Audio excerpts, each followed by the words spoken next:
Salut à tous, j'espère que vous vous portez très bien. C'est Espoir Abosolo, promotrice de Tour de vie digital. Aujourd'hui, nous sommes avec le danseur professionnel Arsène Itaba. Bonsoir. Bonsoir, bonsoir Espoir.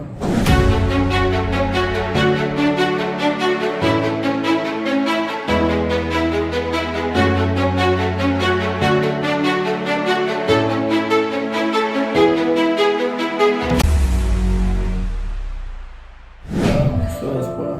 Merci. Je te sens pas. Tu es timide. Non, Arsène c'est quelqu'un qui, lorsqu'il n'est pas si seul, est généralement tranquille et calme. Donc, ma vraie nature c'est si seul. Ok, d'accord. Sachez que Arsène est un gars très talentueux avec un parcours vraiment extraordinaire. Il a presté au Roma Festival, c'était en Italie, désolée, en Italie. Il organise des workshops en Europe et en Afrique. Il a pu créer sa propre compagnie de danse qui est appelée Compagnie Arsène Itaba et des performances également. Ok, nous sommes très contents de t'avoir dans Tour de vie digital aujourd'hui. Nous aimerions que tu nous parles un peu de toi. Merci. Ok, bonsoir à tous, une fois de plus bonsoir Espoir. Merci. C'est un réel plaisir pour moi d'être là à Tour de vie digital. Comme tu l'as si bien dit, tu as tout commencé. Je suis Arsène Itaba. Je suis artiste chorégraphique, performeur camerounais. Je vis au Cameroun. Je suis le fondateur des compagnies de performance que j'aborde et la compagnie Arsène Itaba également. Je suis par ailleurs docteur en pharmacie, option biologie clinique. Que dire de plus? J'ai commencé mes classes à l'université de Douala, où j'ai intégré le ballet universitaire et le club des fans en participant au jeu universitaire. Par la suite, j'ai embrassé la danse contemporaine après avoir bien sûr vécu des expériences avec la danse urbaine africaine. Et Dieu ayant fait grâce, aujourd'hui je suis interprète dans la compagnie Faso Danse Théâtre, basée en Belgique, du chorégraphe Serge Koulibaly, avec qui je peux un peu me mouvoir dans le monde et par après travailler sur mon propre projet à Europe. Ok, merci. C'est vraiment un très beau parcours à féliciter. Merci. Et c'est un jeune. En plus, les docteurs, on ne peut même pas imaginer. On voit le gars danse, il danse. Après, il nous sort, gars, je suis pharmacien, danse. Ok. Arsène, est-ce que tu peux nous dire comment est-ce que le digital, les médias sociaux ont influencé ta carrière de danseur? Étant quelqu'un de très calme, j'ai pas souvent eu l'habitude de côtoyer les réseaux sociaux. C'est tout récemment d'ailleurs que je suis entré vraiment dans le monde du digital. Et je me suis rendu compte qu'à l'ère où nous sommes, les réseaux sociaux ont un énorme impact dans tous les domaines de la vie, quoi. Donc du coup, à travers les contenus que mon équipe de performance et moi-même ici présent avions souvent eu à produire, on a vu ces contenus-là se divulguer un peu partout, on a vu ces contenus-là faire parler de nous, on a vu ces contenus-là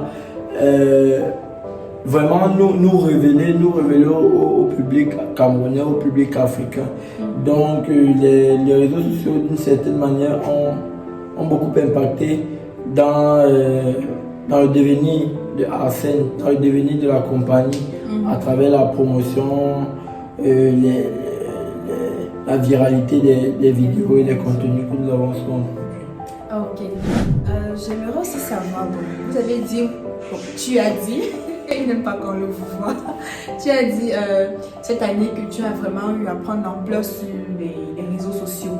Donc j'aimerais savoir, est-ce qu'avant et maintenant, est-ce que les réseaux sociaux ont changé ta manière de faire, de proposer ton contenu? Maintenant, maintenant, est-ce que ta manière de danser ou bien ton style a changé avec le fait que ton avant et ton après, maintenant sur le digital, est-ce que tu fais autrement, est-ce que tu prêtes attention, est-ce que tu te dis, donc maintenant les gens me regardent, donc je peux apporter quelque chose de nouveau, je peux proposer tel style, tel style.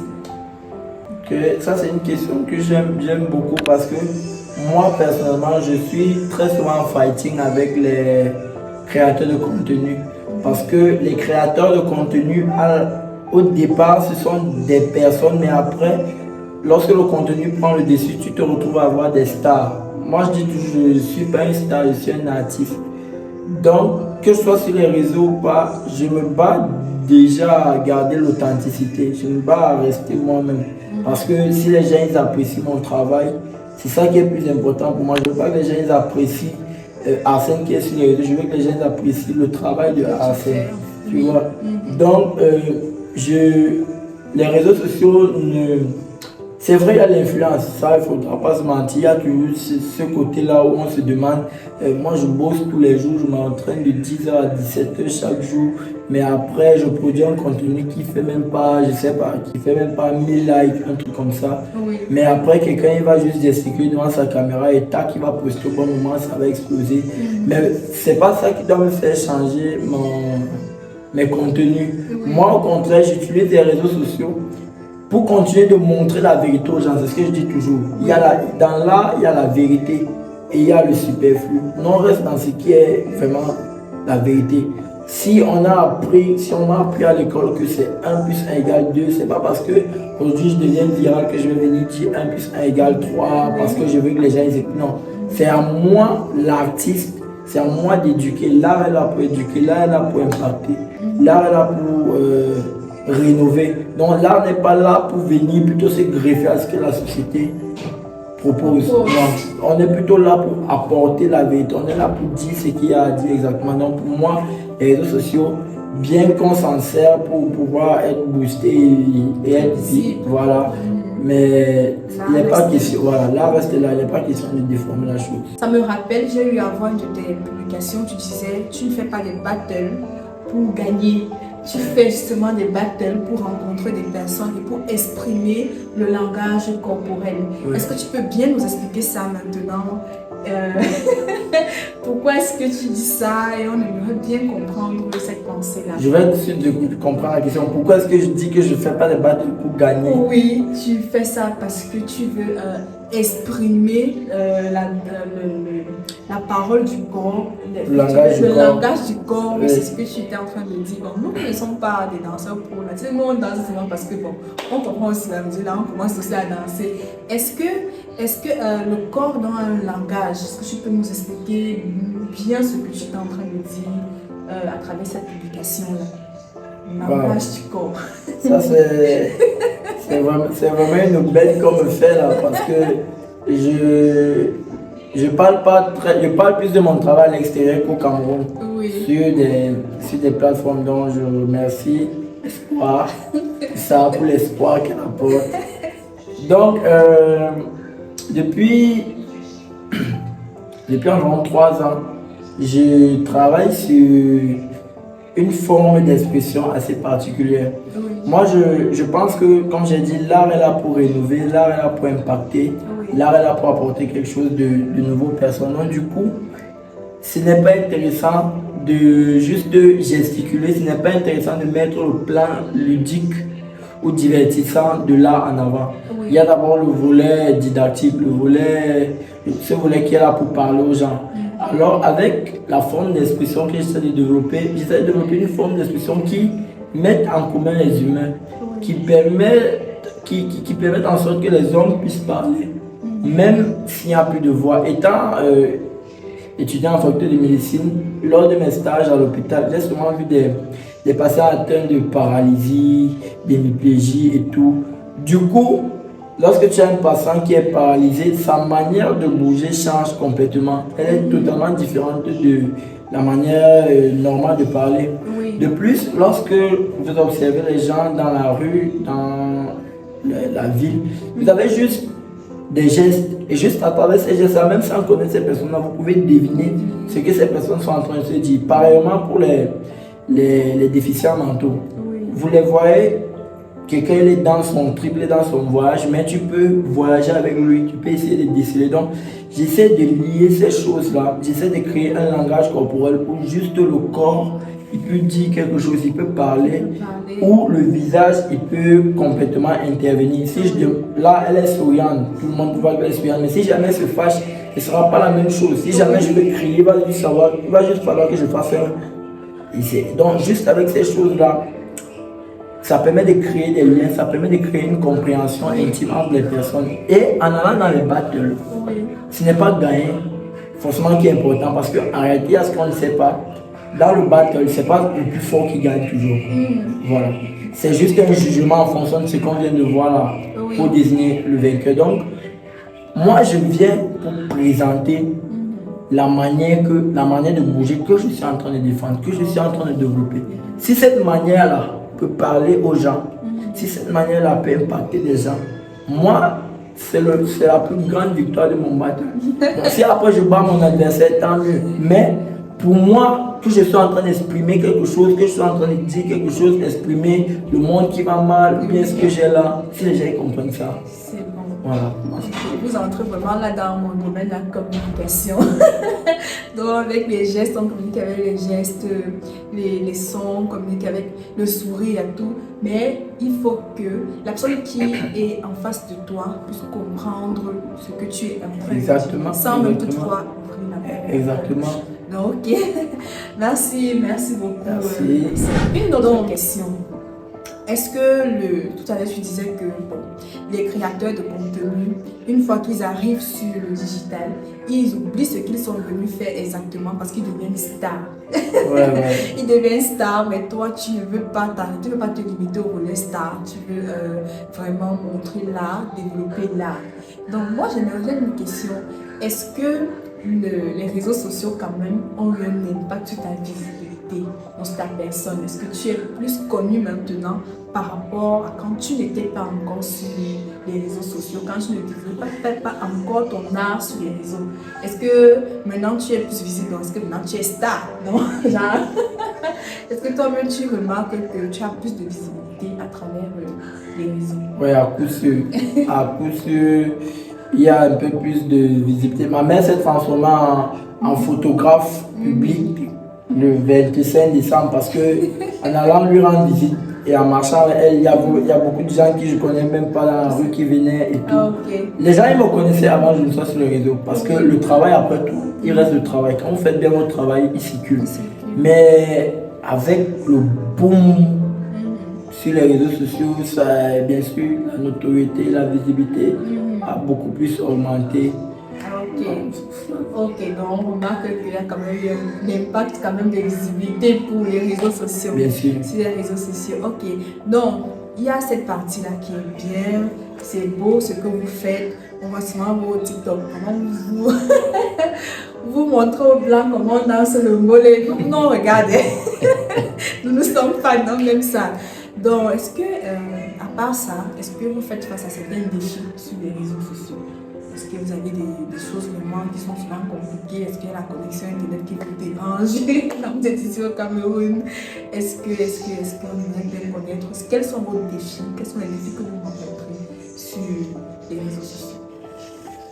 Les défis sont à plusieurs. Les défis rencontrés concernant les réseaux sociaux et l'art qu'on pratique sont à plusieurs endroits. Par exemple, lorsque je suis au Cameroun, tu as commencé à lui dire la connexion par exemple, c'est pas pareil. Oui. Tu vois, c'est pas pareil. Une vidéo, tu veux télécharger, ou alors même, je vais dire n'importe quoi, un effet que tu veux télécharger, un effet que tu veux acheter, peut-être qu'il pèse, je dis n'importe quoi, 600 mégas, pour que ça télécharge, ça prend du temps. Contrairement en Europe, quand tu es en Europe, 600 mégas, c'est une seconde et hop, tu as le truc. Les défis également sur les réseaux sociaux avec l'art qu'on pratique, c'est que le monde actuellement il est habitué à un style de contenu. Lorsque toi tu reviens avec un nouveau type de contenu qui reste assez authentique et qui reste, si on va dire naturaliste, puriste, c'est un peu difficile. C'est un peu difficile parce que les gens ils sont habitués au plus au divertissement qu'à l'éducation, qu'à ce que toi tu proposes. Donc là également c'est un peu difficile. Après aussi il y a toujours le côté volet star qui revient. Le côté volet star qui revient à un certain moment, parfois, parce que même à moi ça arrive, parfois à un moment on reste bloqué. On reste bloqué sur si je produis ça, comment est-ce que les gens vont voir ça? Est-ce que bon, mais après, voilà, la perception des gens, là aussi c'est compliqué. Et qu'est-ce qu'il y a autre? Je crois que pour le moment c'est ça les plus importants, les plus récurrents. Ok, d'accord. Donc, on retient qu'il y a la connexion Internet, il y a le fait de s'adapter, il y a l'adaptabilité. Il y a aussi le volet star vraiment qui joue un rôle important sur ton image et la perception que ton public aura sur le contenu que tu vas produire. Exactement. Ok, d'accord. Est-ce que tu penses que les réseaux sociaux vraiment pourront à la longue vraiment jouer un rôle important dans la carrière des danseurs? Oui, les réseaux sociaux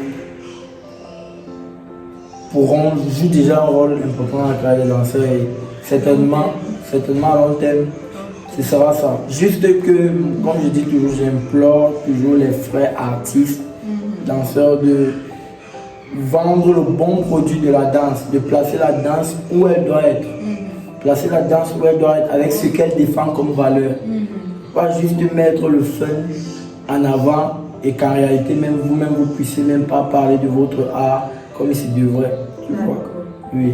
Ok, d'accord. Merci beaucoup, Arsène. Clôturé. Nous te remercions déjà beaucoup pour d'avoir partagé cette expérience de danseur. Tu nous as traîné dans ton monde. Tu nous as fait comprendre que vraiment, il ne faut pas danser pour rien. Les amis, nous qui dansons, c'est vraiment pour danser là. Et au moins la connaissance de vos danses traditionnelles. C'est très important. Donc, si tu es petit, il faut au moins connaître même ton rythme. Si tu comprends au moins que, bon, ici, si tu es sawa, tu dois connaître le sewe et autres. Donc, pour clôturer, quel est le conseil que tu peux apporter à tes confrères, aux petits qui rêvent aussi être danseurs, qui commencent, qui sont en herbe, danser en herbe là, ou alors personnes qui hésitent encore de présenter son art, son métier sur les réseaux sociaux? Quel conseil tu peux donner à ces personnes-là? Le langage de la scène démarre toujours avec le travail. C'est d'abord le travail parce que les réseaux sociaux sont là aujourd'hui. Peut-être aujourd'hui c'est TikTok, c'est Instagram qui marche. Dans 20 ans, on ne sait pas si c'est TikTok, Instagram qui marcheront. Peut-être c'est autre chose. Il y a l'intelligence artificielle qui est en train d'arriver à grand pas. Voilà. Donc on ne sait pas.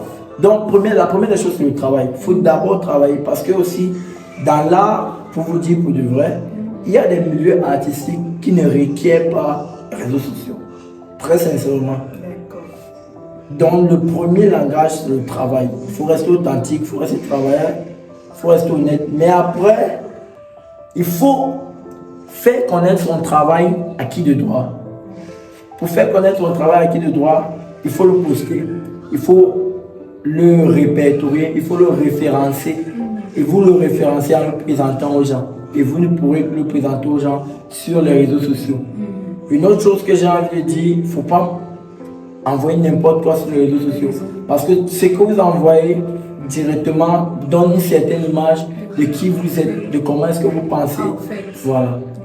Donc c'est ce que moi je peux dire à mes jeunes frères. D'accord, vous avez compris le conseil.